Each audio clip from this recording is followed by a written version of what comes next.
Good morning students. આજે આપણે ધોરણ 10ની અંદર ગદ્ય 18 ભૂખથી ભૂંડી ભીખ. સ્વમાની માણસો માટે ભીખ માગવી એ મર્યા બરાબર છે. હિન્દીમાં પણ રહીમજીએ કહ્યું છે કે કોઈની પાસે હાથ લંબાવવો, સ્વમાન છોડીને કોઈની પાસે હાથ લંબાવવો એ ખરેખર માણસ જીવતો હોવા છતાં મરેલા સમાન છે. તો અહીંયા જે પન્નાલાલ પટેલની નવલકથા છે માનવીની ભવાઈ, જેને જ્ઞાનપીઠ પુરસ્કાર પણ એનાયત કરવામાં આવ્યો છે, પ્રાપ્ત થયેલો છે. એ માનવીની ભવાઈમાં છપ્પનિયો દુકાળનું વર્ણન છે અને એ દુકાળમાં માણસોની હાલત કેટલી દયનીય બની ગઈ હતી, દારૂણ પરિસ્થિતિનું વર્ણન આ નવલકથામાં કરેલું છે. એની એક ફિલ્મ પણ બનેલી છે. ફિલ્મનું નામ પણ માનવીની ભવાઈએ જ આપેલું છે, ગુજરાતી ફિલ્મ. અને આ નવલકથામાંથી એટલે કે માનવીની ભવાઈ નવલકથામાંથી અહીંયા એક અંશ લેવામાં આવ્યો છે, નવલકથા ખંડ. એટલે પાઠનો પ્રકાર આપણે કહીશું નવલકથા ખંડ. કે માણસને જીવવા માટે જ્યારે બીજા સામે હાથ લંબાવવો પડે છે ને એ જ વખતે એ જ અનાજ એનું પોતાનું પકવેલું છે અને શાહુકારોને આપ્યા પછી આજે એમની પાસે એ ભીખ રૂપે પોતાનું જ અનાજ પાછું લેતા પોતાનું સ્વમાન સ્વાભિમાન કેટલું ગવાય છે એની કાળુના પાત્ર દ્વારા અહીં આલેખન થયું છે. અને રાજુ અને કાળુ બંને એવું માને છે કે માણસને જીવનમાં કંઈ ખરાબમાં ખરાબ કે ભૂંડામાં ભૂંડી કોઈ ચીજ હોય તો તે ભીખ માગવી છે. અહીંયા ભૂખથી એ ભૂંડી ભીખ નવલકથા અંશ પન્નાલાલ પટેલ. જન્મ છે 7/5/1912, અવસાન છે 6/4/1989. પન્નાલાલ નાનાલાલ પટેલનો જન્મ માંડલી ગામમાં થયો હતો. ગુજરાતી સાહિત્યના પ્રથમ પંક્તિના સાહિત્યકાર તરીકે તેમણે નામના મેળવી હતી. વરામણા, મળેલ જીવ, માનવીની ભવાઈ તેમની નોંધપાત્ર નવલકથાઓ છે. સુખ દુઃખના સાથી, વાત્રકને કાંઠે ઓરતા તેમના વાર્તા સંગ્રહો છે. એળે નહીં તો બળે માં નાટ્ય રચનાઓ સંગ્રહિત છે. તેમણે રણજીતરામ સુવર્ણચંદ્રક અને તથા સાહિત્યનો સર્વોચ્ચ ભારતીય જ્ઞાનપીઠ પુરસ્કાર પણ એનાયત થયો. સાહિત્યમાં સર્વોચ્ચ કયો એવોર્ડ આપવામાં આવે છે તો જ્ઞાનપીઠ પુરસ્કાર. સાહિત્યમાં સર્વોચ્ચ જ્ઞાનપીઠ પુરસ્કાર આપવામાં આવે છે.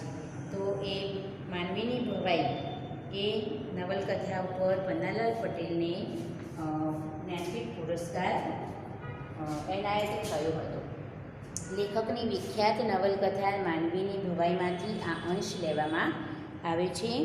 કાળુ અને રાજુ નવલકથાના મુખ્ય પાત્રો છે. તેમના ગામના લોકો સાથે છપ્પનિયા દુકાળમાં ટકવા ડેઘડિયા આવ્યા છે. એટલે પોતાનું ગામ છોડીને તેઓ ડેઘડિયા આવ્યા. પોતાના ગામમાં પણ કશું ખાવા પીવાનું રહ્યું નથી એટલે તે છોડીને તેઓ ડેઘડિયા આવ્યા છે. ભૂખથી માણસો મરી રહ્યા છે. જેમ મચ્છરો મરે એવી રીતે માણસો ભૂખથી મરી રહ્યા છે. સુંદરજી શેઠ સદાવ્રત ખોલે છે ને એ વખતે સુંદરજી શેઠ છે એ સદાવ્રત ખોલે છે એટલે થોડું અનાજ પૈસાથી ને થોડું એમને મફતમાં આપે છે. બધા અનાજ લેવા કતારમાં ઊભા છે પણ કાળુ ખેડૂત છે. આ અનાજમાં તેનું પકવેલું ધાન્ય પણ છે. બધા અનાજ લેવા માટે લાઈનમાં ઊભા છે અને આ અનાજમાં કાળુએ પોતે પકવેલું, કાળુ જેવા તો અનેક ખેડૂતોએ પકવેલું અનાજ પણ આમાં છે. તો એ અનાજ અનાજ પકવેલું ધાન્ય પણ પોતે પકવેલું, કાળુ વિચારે છે કે પોતે પકવેલું ધાન્ય પણ આની અંદર હશે જ. એનો આત્મા કકડી ઉઠે છે અને શેઠ તેની લાગણીની કદર કરે છે. કાળુને લાગે છે કે દુકાળની આ સ્થિતિ ખાંડણિયામાં મૂકેલા માથા જેવી છે. ઘા પર ઘા પડવાના જ છે. જો આજે આપણે થોડું ઘણું માગીને ખાઈશું તો કંઈ બીજા દિવસે તો એ ખૂટવાનું જ છે અને ફરી પાછી એ એ જ પરિસ્થિતિ ઊભી થવાની છે. એના કરતાં આજે જ કેમ નહીં, આજે જ કેમ નહીં. જેમ ખાંડણીયામાં માથું મૂક્યું હોય તો એક ઘા પડ્યા પછી કંઈ ફરી બીજો ઘા પડવાનો છે એવું તો છે નહીં. જ્યાં સુધી એ બરાબર ઝીણું ન થઈ જાય, માથું તૂટાઈ ન જાય ત્યાં સુધી એના પર ઘા પડવાના જ છે. એવી રીતે જ્યાં સુધી જીવીશું અને વરસાદ નહીં આવે ને દુકાળનો સમય રહેશે ત્યાં સુધી આવી ભૂખ તો વેઠવાની છે. તો કાલે ભૂખ વેઠીને મરવાનું છે તો આજે ભૂખ વેઠીને મરવાનું, તો આજે કેમ નહીં? શું કામ સ્વમાન ખોઈને બીજાની સામે એમ કે ભીખ માગવી પડે એવું એ મનમાં વિચારે છે. ખાંડણીયામાં માથા જેવી સ્થિતિ છે, ઘા પડવાના જ છે. કાળું ખેડૂત પુત્ર હોવાથી માને છે કે ભૂખથી એ ભૂંડી ભીખ છે. ભીખ માણસના આત્માને હણી નાખે છે, ભીખ માણસના આત્માને હણી નાખે છે. દુષ્કાળ સામે, કુદરતના કોપ સામે ઝઝૂમતા માણસની વેદના અહીં હૃદયસ્પર્શી રીતે પ્રગટ થઈ છે. આશા હતી કે 12 માસનો ગયેલો મેઘ જેઠના પાછલા 15માં તો જરૂર આવશે, કે 12 વર્ષથી વરસાદ 12 માસથી વરસાદ એમ કે વર્ષો નથી, તો આ વખતે તો ચોક્કસ વરસશે. જેઠ મહિનાના પાછલા 15માં, એટલે કે ચોમાસું શરૂ થાય તો શરૂઆતમાં એમ કે વરસાદ આવશે જ એવી આશા હતી. પણ કોણ જાણે કે મેઘરાજા તો ઊંઘી ગયા કે પછી એમને પાણી ખૂટ્યા કે વળતી વખતે વાટો લાંબી પડી, એટલે ખબર નહીં. મેઘરાજા તો સૂઈ ગયા છે કે શું? 12 મહિના પૂરા થઈ ગયા તો એ હજુ સુધી પાછા પધરામણી થઈ નથી. ધરતી પર મોતનો વરસાદ વરસી રહ્યો છે. ખાવા પીવા કશું છે નહીં, એટલે ભૂખને કારણે લોકો મરી રહ્યા છે. એટલે ધરતી પર મોતનો વરસાદ વરસી રહ્યો છે. વનમાં ને ખેતરમાં, બજારમાં ને શેરીઓમાં જ્યાં જુઓ ત્યાં માનવીના મળદા જ મળદા. વનમાં ને બજારમાં ને ખેતરમાં ને જ્યાં જુઓ ત્યાં માણસોના મળદા પડ્યા છે. ક્યાં બાળવા ને ક્યાં દાંટવા, પછી કાણ સૂતકને સરાવવાની તો વાત જ ક્યાં રહી. મરણ પાછળ કરવામાં આવતી ક્રિયાઓ, કાણ, સૂતક અને સરાવવાની, તો આ ક્રિયાઓ તો કોણ કોની કરે? બધા ટપોટપ મરતા જ હોય એક પછી એક. અને આ બધી ક્રિયાઓ કરવા માટે અહીંયા પેટ ભરવા માટે કોઈની પાસે કશું છે નહીં, તો આ બધી ક્રિયાઓ કરવા માટે તો ક્યાંથી હોય? તો એ બધી તો વાત જ નહીં કરવી એમ કહે છે. મળદા એટલા બધા છે કે ક્યાં બાળવા ને ક્યાં દાટવા, શું કરવું? પાછળ રહેલા તો સંબંધીને આગળ કર્યાની રાહત અનુભવતા હતા. જે લોકો જીવતા હતા એમનું કોઈ સ્વજન મરી જાય તો રાહત અનુભવતા હતા કે બિચારો આ પીડામાંથી તો છૂટ્યો, સારું થયું તે મરી ગયો, ભૂખની પીડામાંથી તો છૂટ્યો, એમ રાહત અનુભવતા હતા. ખુશ થતા હતા, ગણવા રહ્યા, ખુશ થતા હતા, ગણવા રહ્યા, ન દેખવા ન દાજવા. સારું થયું કે મરી ગયો. આ બધું જે ચાલી રહ્યું છે, જેવું પરિસ્થિતિ છે એ ન જોવી કે ન દાજવી, એટલે ન બળવું એનાથી એમ. અરે કાળુ સરખાને તો અદેખાઈ જ આવતી હતી. કાળુ જેવા સ્વમાની વ્યક્તિને તો કોઈ માણસ મરી જાય તો એને અદેખાઈ આવતી કે એ મરી ગયો ને હું કેમ નહીં એમ. અરે કાળુ સરખાને તો અદેખાઈ જ આવતી હતી. રણછોડભાઈને શંકરદા છૂટ્યા આ દુનિયામાંથી. રણછોડભાઈ અને શંકરદા એટલે એમના ગામના માણસો મરી ગયા, આ દુનિયામાંથી છૂટ્યા બિચારા ભૂખમાંથી. અરે રે, એ તો અમર્યા થઈ ગયા, ભૂખમાંથી છૂટ્યા અને અમર થઈ ગયા, અમર્યા થઈ ગયા. અને રહ્યા આ પણ કોણ જાણે ક્યાં લગી કરમમાં આ ભૂખે ટળવળવાનું હશે. અને આપણા કરમ કેવા ફૂટેલા છે કે આપણે આ ભૂખે ટળવળવાનું આપણા કરમમાં લખ્યું છે, અને કોણ જાણે ક્યાં સુધી આપણે જીવવાનું છે. એમ કરીને બળાપો કાઢે છે મનનો. પેલા અનાજને ખૂટ્યું ને વાણિયાને ત્યાંથી બીજું નહીં માગું શેઠ કરીને આણેલા 2 મણ કૂદરાએ, જેમાં અડધો તો કચરો ને તે પાછા મેણા ધોઈને દમ નીકળી જાય એવા એ. રાજુ કાકાજી, સાસુના 3 છોકરા, ભલી ને પોતે, આમ 8 માણસોને કેટલા દી ચાલે. પેલા વાણિયાને ત્યાંથી શું લઈ આવે તો એ કૂદરા, અને કૂદરાએ પાછા કેવા હતા? મેણા.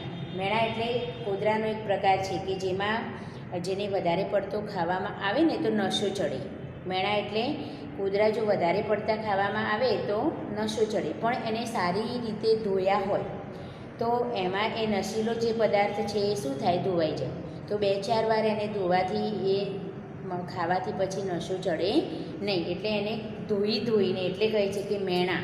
કૂતરા કેવા છે, મેણા અડધા કચરાવાળા. સાફ કર્યા એટલે અડધા જ નીકળ્યા ને એ પાછા મેણા, એટલે એને ધોઈને દમ નીકળી જાય. અને એ પાછા કેટલા દિવસ ચાલે એમ. 8 માણસને ખાવાનું હોય તો એ થોડા ઘણા લાવેલા કોદરાએ કેટલા દિવસ ચાલે.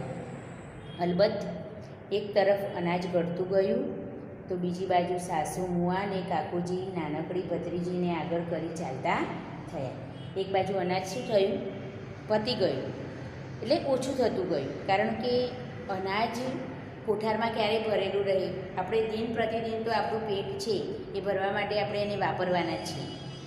પણ દર વર્ષે સમયસર પાક થાય નવો તો એ કોઠાર ભરેલા રહે. પણ અહીંયા તો દુકાળ પડે છે, વરસાદ જ આવતો નથી, નવો પાક જ થતો નથી, ખેતરમાં કંઈ ઉગતું જ નથી. તો કેવી રીતે અનાજના કોઠાર પણ હવે ખાલી થવા લાગ્યા છે. એટલે કહે છે કે અનાજ ધીમે ધીમે ઘટતું જાય છે.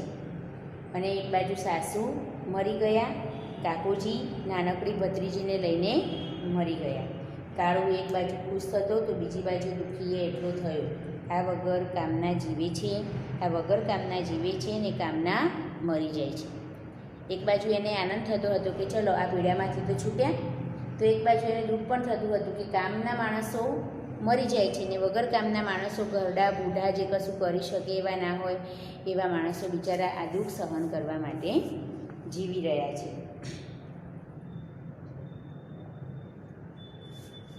અષાઢના આભલા ચોખ્ખા ચણક, ઢોર ઢાંખર ને માનવી વિનાના પાદર પર પેલા ખેતરો જોઈ લે. અષાઢના આભલા ચોખ્ખા, અષાઢ મહિનામાં તો આભલો વાદળોથી ભરેલું હોય. કારણ કે ચોમાસાની શરૂઆત, પહેલો માસ એટલે અષાઢ મહિનો. તો એ વખતે તો ખરેખર વાદળો છવાયેલા હોય આકાશમાં. તો અહીંયા તો ચોખ્ખા ચણક જેવા આભલા, ઢોર ઢાંખર ને માનવી વિનાના પાદર પર પેલો ખેતર જોઈ લે. ઢોર ઢાંખર અને માનવી વગરનું ખેતર કેવું એકદમ લાગે એવું એમ કે લાગી રહ્યું. ખેતર જોઈ લે. દૂર દૂરની ક્ષિતિજો સુધી વાદળાનું નામ નિશાન નહીં. દૂર દૂર સુધી જ્યાં ક્ષિતિજ એટલે કે સૂર્ય ઉગતો હોય એવી જગ્યાએ આપણે દૂર નજર કરીએ તો ત્યાં આપણને ધરતીનો છેડો જાણે આકાશના છેડાને અડી જતો હોય. ધરતી અને આકાશ બંને એકબીજાને અડી જતા હોય એવો આપણને જે આભાસ થાય એ રેખા. તો એવી ક્ષિતિજ સુધી જ્યાં સુધી નજર પહોંચે છે ત્યાં સુધી તો ક્યાંય એક વાદળું પણ દેખાતું નથી. નામો નિશાન ન હતું. જ્યારે તાપ તો વરે, વૈશાખ જેઠના તડકાએ અષાઢિયા તાપ આગળ તરણા તોલે હતા. એટલે આમ તો ખરેખર 4 માસ ઉનાળાના જે છે એમાં વધુ ગરમી ક્યારે પડે તો જેઠ મહિનામાં. પરંતુ અષાઢ મહિનો જ્યારે આવે ત્યારે વરસાદનું વાતાવરણ થાય, વાતાવરણમાં થોડીક ભીનાશ અને ઠંડક થાય. પણ અહીંયા તો અષાઢિયો તાપ એટલે કે અષાઢ મહિનાનો જે તાપ તો જેઠ મહિનાના તાપ કરતાંય વધુ આકરો હતો એમ કહે છે. એની આગળ તો તરણા તોલે એટલે કે એની કોઈ વિસાત નહીં, એની કોઈ એના કરતાં એની તીવ્રતા, એની તડકાની તીવ્રતા ઓછી, એના આગળ તો એનું કોઈ મોલ નહીં. તો અષાઢના તાપ તો જાણે જેઠ મહિનાના તાપ તો અષાઢના તાપ આગળ તરણા તોલે એટલે એનું કોઈ મહત્ત્વ નહીં એમ. પેલું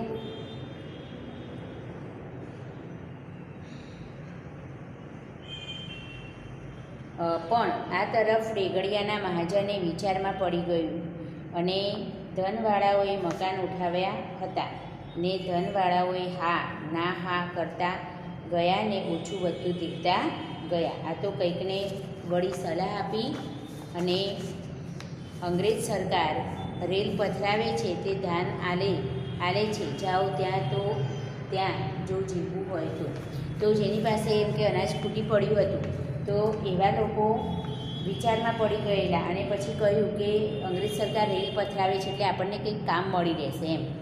રેલ પથરાવી એટલે રેલના પાટા ન ખાવા.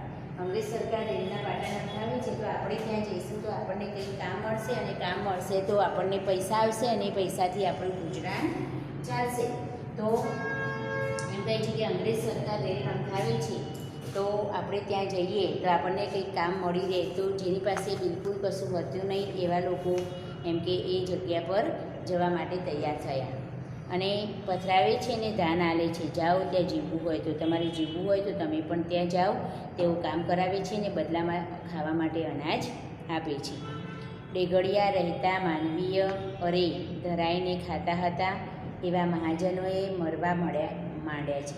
જે લોકો પૈસે ડગે પેલું રોજ મજૂરી કરીને પેટીયું રડવું ને રોજ આજે મજૂરી મળી હોય તો ખાઓ, એવું જે ગુજરાન એવી રીતે જે ગુજરાન ચલાવતા હતા એમને તો તકલીફ પડે જ, પણ જે લોકો પાસે થોડું ઘણું ધન હતું એવા લોકો પણ આજે આ દુકાળના કારણે એવા લોકોના પાસે પણ હવે ધન ખૂટવા માંડ્યું છે અને મરવા પડ્યા છે.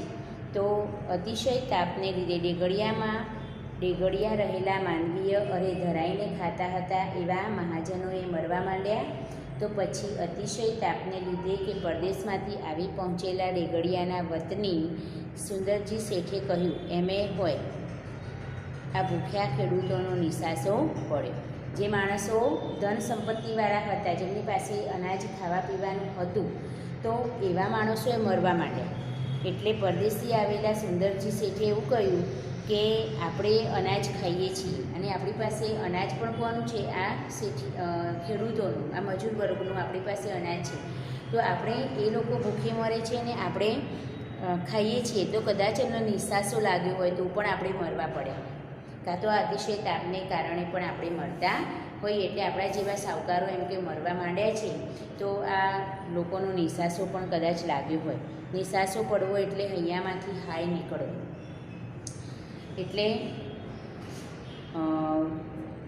થોડુંક દાન પુણ્ય કરી લઈએ તો સારું, એવું એ વિચારે છે. ગમે તેમ પણ ડેગડિયાના મહાજને સુંદરજી શેઠની વાત ધ્યાનથી સાંભળી. ડેગડિયાના મહાજનો જે ખાતે પીતે સુખી હતા એવા લોકો પણ મરવા માંડ્યા હતા. એમને જોઈને સુંદરજીએ કહ્યું કે કદાચ આ ગરીબ લોકોનું, જેમને ખાવા પીવા મળતા નથી એવા લોકોનો નિસાસો લાગ્યો હોય, કાં તો અતિશય તાપને કારણે આપણે મળતા હોઈએ, જે કારણ હોય, પણ આપણે થોડુંક દાનને પુણ્ય કરવું જોઈએ. તો ભૂખ્યા ખેડૂતોને કંઈક આપણે આપીએ એમ, તો આપણે કંઈક પુણ્ય થાય. તો એમ કરીને જે વાત મહાજન મંડળ આગળ નાખી, તો એ વાત બધાને એમ કે ધ્યાનથી સાંભળી. અને વરસાદ નહીં આવે તો આપણે જેની પાસે દાન હશે એ પણ નથી જીવવાના. જો અને એમને સમજાવ્યું કે વરસાદ નહીં આવે તો આજે તમારી પાસે ધન છે, પણ કાલે તો ખૂટવાનું ને, મતલબ એને વાપરતા જ જશો ને એમાં નવું નહીં ઉમેરતા જાઓ તો ખૂટવાનું જ છે. અને નવું ક્યાંથી ઉમેરાશે જ્યાં વરસાદ જ નહીં હોય તો એના કરતાં એક કામ કરીએ કે આપણી પાસે જે પણ કંઈ અનાજ છે એ આપણે આ ભૂખ્યા ખેડૂતોને આપીએ. કારણ કે જો વરસાદ આવશે તો એ કામ કરવા આપણે તો જવાના નથી, એ લોકો જીવતા હશે તો કામ કરશે અને અનાજના ભંડાર આપણા ભરાશે, એવું વિચારીને થોડુંક પુણ્ય કરવાનું વિચારે છે. એટલે કહે છે કે ગમે તેમ પણ ડેગડિયાના મહાજને સુંદરજી શેઠની વાત ધ્યાનથી સાંભળી. વરસાદ નહીં આવે તો આપણ જેની પાસે દાન હશે એ નથી જીવવાના. વરસાદ નહીં આવે તો આપણે પણ જીવવાના નથી, ને આવશે તો આ જ માનવી એકનું એક ગણું પકવીને આપવાના છે. જો આ માણસો જીવતા હશે અને વરસાદ આવશે તો તેઓ ખેતરમાં કામ કરશે અને આપણને અનાજ પકવીને આપશે. તો બંને રીતે આપણે એમને મદદ કરવામાં જ આપણી ભલાઈ છે એવું વિચારે છે. આપણા કંઈ હળ હાંકવાના ઓછા છીએ, આપણે થોડા ખેતરમાં જઈને એમ કે કામ કરવાના છે કે હળ હાંકવાના છીએ, માટે આ માણસોને જીવાડવા જરૂરી છે. જો વરસાદ નહીં આવે તો આજે નહીં તો કાલે આપણે મરવાના જ છીએ, અને આવશે તો આ લોકો જેને આપણે જીવાડીએ છીએ, અનાજ આપીશું, એ લોકો કામ કરીને આપણને અનાજ બહુનું આપશે.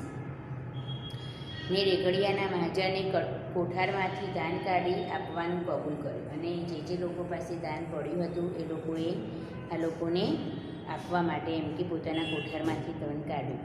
કિંમત પણ અડધી જ લીધી, એને આપ્યું તો અડધી કિંમત લીધી. અડધો ભાગ ધર્મનો રાખ્યો, એટલે વગર પૈસે મફતમાં આપ્યું. ધર્મમાં રાખવું એટલે વગર પૈસે મફતમાં આપવું, એટલે અડધો ભાગ એમ કે ધર્મનો રાખ્યો. જો કે શરૂમાં તો ધર્માદુ ખાનાર બહુ ઓછા નીકળે, કારણ કે ખેડૂતો છે મહેનત કરીને ખાનારા જે લોકો છે એ પોતે સ્વમાન છોડીને ક્યારેય હાથ લંબાવે નહીં. એટલે શરૂમાં તો આ લેવાવાળા ઓછું નીકળે, ધર્માદુ લેવાવાળા એટલે મફતનું લેવાવાળા, પણ દિવસે દિવસે સંખ્યા વધતી ચાલી અને ભૂખે ટેકને ઠોકરે ચડાવી. ભૂખને કારણે પોતાનું જે આદર્શ હતો એ આદર્શને લોકોએ ઠેબે ચડાવ્યું, ભૂલી ગયા એમ. કાળુને રાજુએ વિનવે. કાળુને પણ જે મુખ્ય નાયક છે ને આ નવલકથાનો, એ કાળુને પણ રાજુએ કહ્યું કે સૌ લેવા જાય છે તો આપણે પણ જઈએ. તમે તો કહેતા હતા ને કે આ કોઠારમાં આપણા જ ધન છે, તમે તો એમ બી કહેતા હતા કે આ કોઠારમાં જે ધન ભરેલા છે એ આપણા જ છે, તો આપણા જ ધન લેવામાં આપણને શું શરમ એમ, તે આપણા જ છે ને, તો પછી મહાજન આલે છે ને લેવું છે એમાં શરમ શાની? સમજાવે છે રાજુ કે મહાજન આપે છે, આપણા જ ધન છે ને મહાજન આપે છે એમની ઈચ્છાથી, તો એમને લેવામાં શું શરમ એમ. ગણે એને તો ખરી જ નહીં, જે શરમ ગણે એને તો ખરી જ નહીં એમ કહે છે. ને આપણા છે એટલે તો ઉલટાની વધારે શરમ આવે, આપણું ધન છે તે વધારે શરમ આવે, કેમ કે આપણા જ ધન માટે આપણે હાથ લંબાવવાનું એમ. આપણા દાન નહીં તો એ આપણે હાથ ધરવાનો, ભીખ માગવાની. હેડો હવે એવું બધું ગણ્યા વગર ઉઠો, નકર હુંએ નથી જવાની. જવું તો જેને તમારા સોગંદ છે, જવું તો તમારા સોગંદ. આ બે છોકરાએ ભલે ભેગા મરી જતા, તમે હાલો લેવા માટે તો હું જઈશ, અને હું નહીં જાઉં તો ઘરમાં થોડું ઘણું અનાજ આવશે ને, અને આ બે છોકરાએ આપણે મળીશું અને આપણા બે છોકરાએ સાથે મળશે. એમ કરીને છોકરાઓની દુહાઈ આપીને લેવા માટે જવા વિનંતી કરે છે. લોચો વળીને પડેલા કાળુને ઉઠે જ છૂટકો થયો, પણ એક શરતે હું ઊભો થયો એમ. હું તારી સાથે આવું તે ભલે, બાકી હાથ તો નથી જ ધરવા. હું તારી સાથે તું કહે છે એટલે આવીશ ખરા, પણ લેવા માટે હાથ લંબાવવાનો નથી. ન ધરતા તમારી વતી હું ધરીશ, પછી તો ખરું ને, તમે ના ધરતા હાથ હું ધરીશ એમ, પણ તમે છો એવું જોઈને તમારા ભાગનું અનાજ તો મળશે ને. અરે ગાંડી! કાળુની ઊંડી ઉતરી ગયેલી આંખોમાં બહાર નીકળી આવેલા જડબામાં પેલા હાડકા ઉપર હાસ્ય જેવું કંઈક ફરી રહ્યું. આ દોડ પાસે ખીચડી જીવાડશે એમ તું માને છે? એ ઉપસી આવેલા હાડકા શું બતાવે છે? ખાધા પીધા વગર એનું શરીર એકદમ દુબળું પાતળું બની ગયું છે, અને એને હસવું આવે છે કે આ દોડ પાસે ખીચડી અત્યારે હાલ આપણને દાનમાં આપશે, એનાથી આપણે જીવી જઈશું. અરે ગાંડ! આ દોડ પાસે ખીચડી જીવાડશે એમ તું માને છે? અરે બસેર આલે તો એ મારું પેટ તો નથી જ ભરાવાનું, 2 શેર આપે તો પણ મારું પેટ ભરાવાનું નથી. આગળ થતાં ઉમેર્યું, આગળ જઈને એને કહ્યું, ને તું એમ જાણે છે કે વરસાદ આવવાનો છે? વરસાદ આવશે એવું તને લાગે છે? આ તો પૃથ્વીનો પલ્લો થવા બેઠો છે ભૂંડી, પૃથ્વીનો પ્રલય થવા બેઠો છે. પૃથ્વીનો પલ્લો થવા બેઠો છે એટલે કે પૃથ્વીનો પ્રલય થવા બેઠો છે.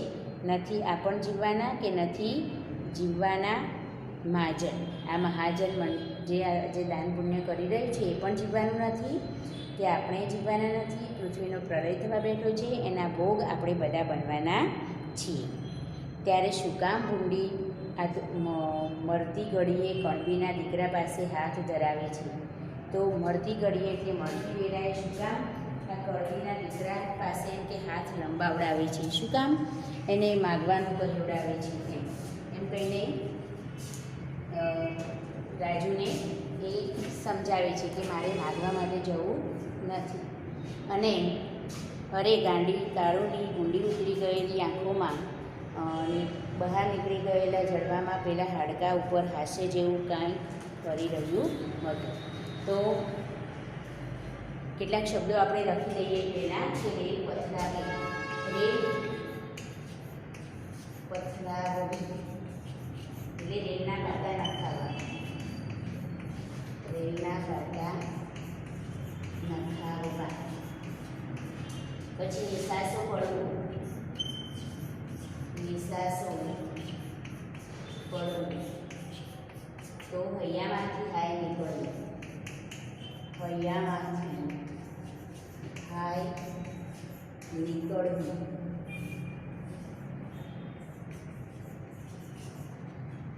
પછી ધરમનું રાખવું, ધરમનું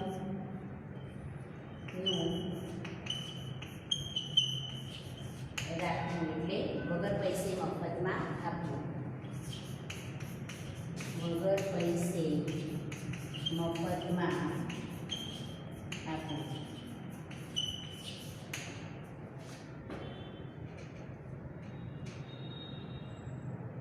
મેણા એટલે કૂતરાનો એક પ્રકાર છે. મેણા કૂતરાનો એક પ્રકાર,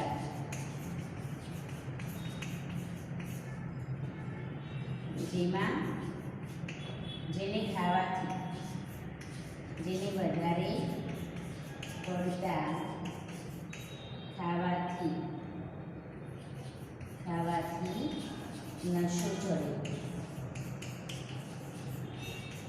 નશો ચડે અને બહુ વધારે ખાતા હોય તો માણસ મરી પણ જાય. કે વધારે પડતું ખાવાથી નશો ચડે કે મરણ પણ થાય. નશો ચડે કે મરણ પણ થાય. એટલે એને ધોવામાં આવે. આ જે મેણા કૂતરા છે એને જો ધોઈ દેવામાં, ધોઈને બરાબર 2-4 વખત ધોઈને પછી ખાવામાં આવે તો એનાથી પછી કશું થાય નહીં. એટલે એવા કૂતરા લાવીને પોતાનું એમ કે ગુજરાન ચલાવતા હતા અને પેટ ભરતા હતા. પણ કેટલા દિવસ, આજે નહીં તો કાલે તો અનાજ ફૂટવાનું જ છે, કેમ કે નવું તો થતું નથી. એટલે અહીંયા રાજુ કાળુને સમજાવે છે કે આપણે લેવા માટે જઈએ પણ સામે કાળુ એવી દલીલો કરે છે. ત્યાં સુધી આજનો પાઠ આપણે જોયો. એમાં આવતા પ્રશ્નોના શબ્દોના અર્થ મેં તમને લખાય તમારી નોટબુકમાં લખવાના છે અને સાથે સાથે લેખક પરિચય અને શબ્દાર્થ તૈયાર કરવાના. બાકીનો પાઠ આપણે પછીની વિડીયોમાં જોઈશું. Okay, thank you.